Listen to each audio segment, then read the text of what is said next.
The big word is relief sebab kita dah siap lama dan tunggu lama selepas masuk kabinet, selepas banyak perbincangan dengan PM. Saya rasa journey untuk peluncuran ni memakan masa agak lama juga. List hari ini saya nampak adalah satu hasil yang kita lihat di mana kerjasama di antara dua kementerian, KPM dan KPT, dan juga kerjasama semua bahagian, dan inilah hasilnya hari ini yang saya rasa amat mantap, futuristik dan cemerlang. Melalui rancangan Pendidikan Tinggi Malaysia, tujuan utamanya adalah untuk melahirkan pembina negara.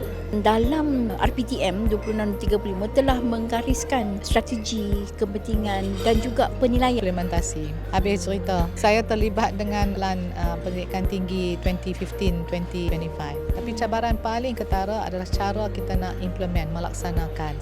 Di antara cabarannya sama ada semua yang ada di dalam Malaysia ni faham. Dari kementerian kepada IPT dan pengurusan tertinggi IPT untuk latakan, untuk memastikan warga di institusi mereka menghayati perancangan kita dalam RPTM tersebut.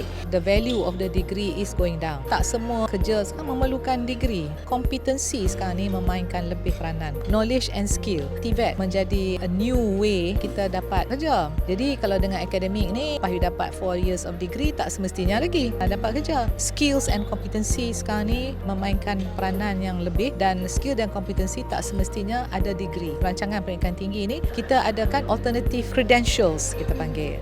Tak semestinya degree, dan syarikat-syarikat pun tak perlu you ada degree pun. Janji you ada the skill and kompetensi yang dia nak. Banyak perkara-perkara yang kita rancang dalam RPTM itu, pihak IPT telah melaksanakannya kerana kita pun sudah ada PPPM PT 2015-2025.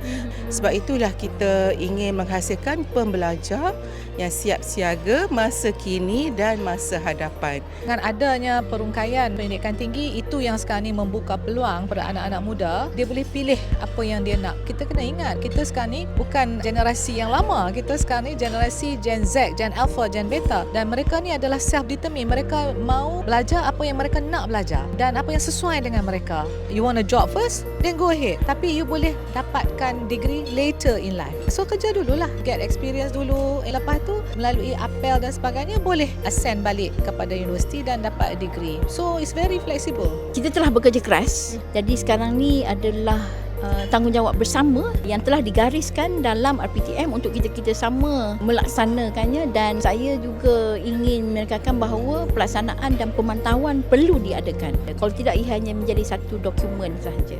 Doa saya adalah saya dapat melihat graduan-graduan yang mempunyai nilai-nilai murni, yang menjadi core values, yang menjadi pembina negara, yang kami harapkan dapat menjadi realiti.